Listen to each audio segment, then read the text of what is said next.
ಯೇಸುವಿಗೆ ಸ್ತೋತ್ರ. ಎಲ್ಲರಿಗೂ ಹೊಸ ವರ್ಷದ ಶುಭಾಶಯಗಳು. ಈ ದಿನದ ಧ್ಯಾನ ಭಾಗ ಧರ್ಮೋಪದೇಶ ಕಾಂಡ 11ನೇ ಅಧ್ಯಾಯ 10ರಿಂದ 15 ವಾಕ್ಯಗಳು.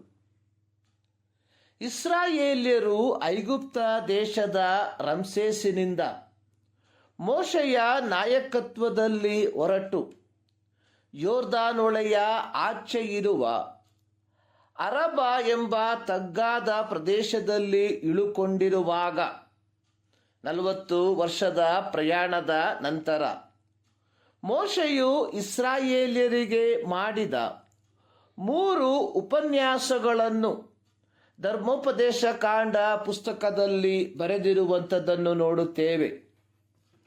ಮೋಶೆಯು ಮಾಡಿದ ಮೊದಲನೇ ಉಪನ್ಯಾಸವನ್ನು 1ನೇ ಅಧ್ಯಾಯದಿಂದ 4ನೇ ಅಧ್ಯಾಯಗಳಲ್ಲಿ, ಮೋಶೆಯ 2ನೆಯ ಉಪನ್ಯಾಸವನ್ನು 5ನೇ ಅಧ್ಯಾಯದಿಂದ 28ನೇ ಅಧ್ಯಾಯದವರೆಗೆ, ಮೋಶೆಯ 3ನೆಯ ಉಪನ್ಯಾಸವನ್ನು 29 ಹಾಗೂ 30 ಅಧ್ಯಾಯಗಳಲ್ಲಿ ನಾವು ಕಾಣುತ್ತೇವೆ.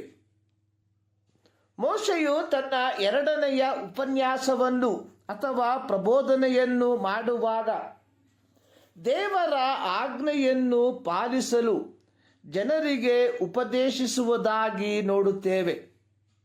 ಕಾರಣ, ಇಸ್ರಾಯೇಲ್ಯರು ಸ್ವಾಧೀನಪಡಿಸಿಕೊಳ್ಳಲು ಹೋಗುತ್ತಿರುವ ದೇಶದಲ್ಲಿ ಅವರಿಗೆ ಯಶಸ್ಸು ಮತ್ತು ದೀರ್ಘಾಯುಷ್ಯದಿಂದ ಬಾಳಬೇಕಾದರೆ ಅವರು ದೇವರ ಆಜ್ಞೆಯನ್ನು ಪಾಲಿಸುವಂಥದ್ದು ಅಮೂಲ್ಯವಾಗಿತ್ತು. ಮೋಶೆಯ 2ನೇ ಉಪನ್ಯಾಸವು ಅತ್ಯಂತ ದೀರ್ಘವಾದ ಉಪನ್ಯಾಸವಾಗಿದೆ. ಇದನ್ನು ಒಡಂಬಡಿಕೆಯ ಬಾಧ್ಯತೆಯ ಕುರಿತಾಗಿರುವ ಉಪನ್ಯಾಸವೆಂದು ಕರೆಯಬಹುದು.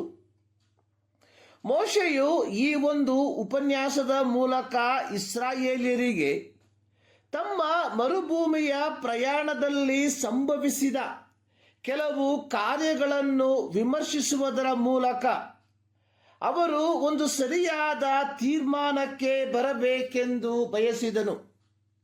ಧರ್ಮೋಪದೇಶ ಕಾಂಡ 11ನೇ ಅಧ್ಯಾಯದ 6ನೇ ವಾಕ್ಯದಲ್ಲಿ, ದಾತಾನ್ ಅಭಿರಾಮರು ಯೆಹೋವನಿಗೆ ವಿರುದ್ಧವಾಗಿ ತಿರುಗಿ ಬಿದ್ದದರ ಫಲವಾಗಿ ಸಂಭವಿಸಿದ ನ್ಯಾಯ ತೀರ್ಪಿನ ಕುರಿತಾಗಿ ಬರೆದಿರುವಂಥದ್ದನ್ನು ನೋಡುತ್ತೇವೆ. ಎಲಿಯಾಬನ ಮಕ್ಕಳಾದ ದಾತಾನ್ ಅಭಿರಾಮರು ಮೋಶೆಗೆ ಹೇಳಿದ್ದು, ನೀನು ನಮ್ಮನ್ನು ಹಾಲು ಜೇನು ಹರಿಯುವ ದೇಶದಿಂದ ಕರಕೊಂಡು ಬಂದು ಮರಳುಗಾಡಿನಲ್ಲಿ ಸಾಯಿಸುವುದು ಅಲ್ಪ ಕಾರ್ಯವೆಂದು ಎಣಿಸುತ್ತೀಯೋ. ಅರಣ್ಯಕಾಂಡ 16ನೇ ಅಧ್ಯಾಯದ 13ನೇ ವಾಕ್ಯ. ಆದರೆ ದೇವರು ಇಸ್ರಾಯೇಲರಿಗೆ ವಾಗ್ದಾನ ಮಾಡಿದ ದೇಶವು ಐಗುಪ್ತ ದೇಶಕ್ಕಿಂತಲೂ ಉತ್ತಮೋತ್ತಮವಾದ ದೇಶವಾಗಿತ್ತು.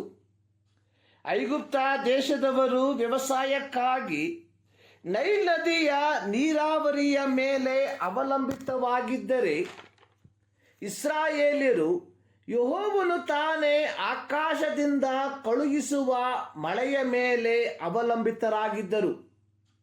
ಹೀಗೆ ದೇವರಿಂದ ನೇಮಿತವಾಗಿದ್ದ ಮಳೆಯು ಕಾಲಕಾಲಕ್ಕೆ ಇಸ್ರಾಯೇಲ್ಯರಿಗೆ ಲಭಿಸಬೇಕಾದರೆ ಅವರು ಮಾಡಬೇಕಾದದ್ದು ಧರ್ಮೋಪದೇಶ ಕಾಂಡ 10ನೇ ಅಧ್ಯಾಯದ 12, 13 ವಾಕ್ಯಗಳಲ್ಲಿ ಬರೆದಿರುವಂತೆ, ನೀವು ನಿಮ್ಮ ದೇವರಾದ ಯೆಹೋವನಲ್ಲಿ ಭಯಭಕ್ತಿಯುಳ್ಳವರಾಗಿ ಎಲ್ಲ ವಿಷಯಗಳಲ್ಲಿಯೂ ಆತನು ಹೇಳುವ ಮಾರ್ಗದಲ್ಲೇ ನಡೆಯುತ್ತಾ ಆತನನ್ನು ಪ್ರೀತಿಸುತ್ತಾ ಸಂಪೂರ್ಣವಾದ ಹೃದಯದಿಂದಲೂ ಮನಸ್ಸಿನಿಂದಲೂ ಸೇವೆ ಮಾಡುತ್ತಾ ಆತನ ಆಜ್ಞಾವಿಧಿಗಳನ್ನು ಅನುಸರಿಸುತ್ತಾ ನಡೆಯುವಂಥವರಾಗಿರಬೇಕು. ಪ್ರೀತಿಯ ಹೊಸ ಒಡಂಬಡಿಕೆಯ ದೇವಜನರೇ, ನಾವೆಲ್ಲರೂ 2026ಕ್ಕೆ ಕಾಲಿಟ್ಟಿರುವಾಗ ಈ ವರ್ಷದ ಪ್ರಾರಂಭಗೊಂಡು ಕೊನೆಯವರೆಗೂ ಆತನ ಕಟಾಕ್ಷವು ನಮ್ಮ ಮೇಲಿರಬೇಕಾದರೆ ನಾವು ಮಾಡಬೇಕಾದದ್ದು ಆತನನ್ನು ಪ್ರೀತಿಸುವಂಥದ್ದು, ಆತನ ಆಜ್ಞೆಗಳನುಸಾರವಾಗಿ ನಡೆದುಕೊಳ್ಳುವಂಥದ್ದು ಮಾತ್ರ. ಈ ಮುಂಜಾನೆಯಲ್ಲಿ ಸರ್ವಶಕ್ತನಾದ ದೇವರು ನಿಮ್ಮನ್ನು ಕುಟುಂಬವಾಗಿ ಆಶೀರ್ವದಿಸಲಿ. ಮತದಾವರ್ತಿ ಎಲ್ಲರಿಗೂ ಹೊಸ ವರ್ಷದ ಶುಭಾಶಯಗಳು. ಈ 2026ರ ಒಂದೊಂದು ದಿನಗಳು ನಿಮ್ಮ ಜೀವಿತದಲ್ಲಿ ಆಧ್ಯಾತ್ಮಿಕತೆಯ ಉನ್ನತಿಯ ದಿನವಾಗಿ ಮಾರ್ಪಡಲಿ.